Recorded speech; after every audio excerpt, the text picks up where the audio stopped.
इन्होंने 23,000 mic is off. मुझे I appeal to both of them no to see me in my chamber. Rajya Sabha के सभापति जगदीप धनखड़ के खिलाफ इंडिया गठबंधन ने अविश्वास प्रस्ताव का नोटिस भेज दिया।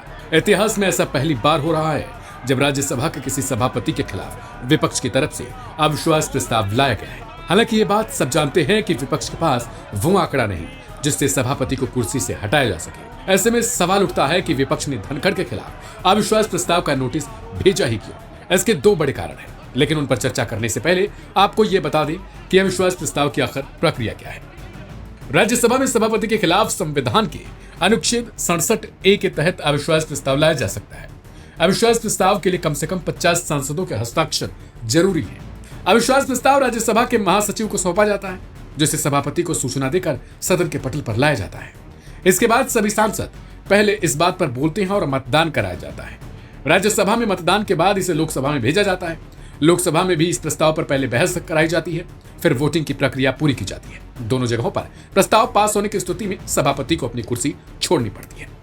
प्रक्रिया के बाद आप नंबरों का खेल भी जान लीजिए। दरअसल राज्यसभा के सभापति देश के उपराष्ट्रपति भी होते हैं, इसलिए उन्हें हटाने के लिए दोनों सदनों में साधारण बहुमत की जरूरत होती है।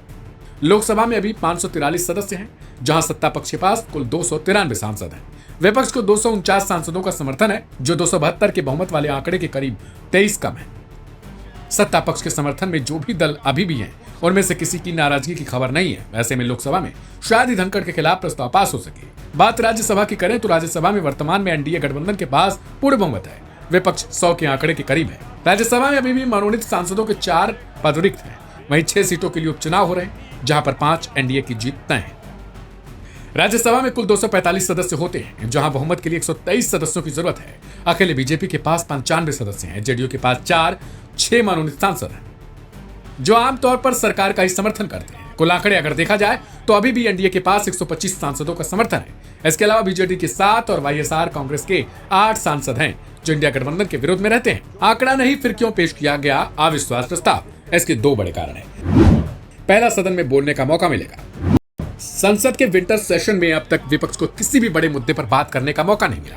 इस अविश्वास प्रस्ताव पर अगर बहस कराई जाती है तो सभी पार्टियों के लोकसभा और राज्यसभा के कुछ सांसदों को इस पर बोलने का मौका मिल सकता है। वहीं इस दौरान राज्यसभा में सभापति अपनी चेयर पर नहीं होंगे। ऐसे में विपक्ष के सांसद और खुलकर उनके खिलाफ अपनी बातें रख सकते हैं, साथ ही उन मुद्दों को भी उठा सकते हैं जिस पर सदन में बहस नहीं हो पा रही। इनमें उद्योगपति गौतम अडानी का मुद्दा उठाया जा सकता है, क्योंकि कांग्रेस लंबे समय से राज्यसभा और लोकसभा में इस मुद्दे पर बहस की डिमांड कर रही है, लेकिन नियमों का हवाला देकर इसे बहस के विषय में शामिल नहीं करा जा रहा। दूसरा, इतिहास के जरिए प्रतीकात्मक विरोध। देश में आजादी के बाद अब तक किसी राज्यसभा के सभापति के खिलाफ अविश्वास प्रस्ताव नहीं लाया गया। जगदीप धनखड़ के खिलाफ अगर प्रस्ताव पटल पर आता है तो सभापति के खिलाफ इतिहास का पहला अविश्वास प्रस्ताव होगा। अगर भविष्य में जब जब इस तरह के अविश्वास प्रस्ताव का जिक्र किया जाएगा तब तब धनखड़ का उदाहरण मिलेगा।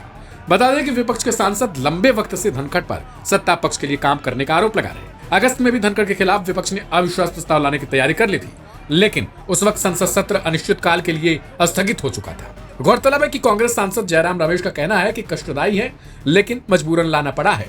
विपक्षी सांसदों का कहना है कि धनखड़ अपने उन नियमों का पालन नहीं कर रहे हैं जो उन्होंने 2022 में लागू किए थे। Nothing will go on record. Nothing will go on record.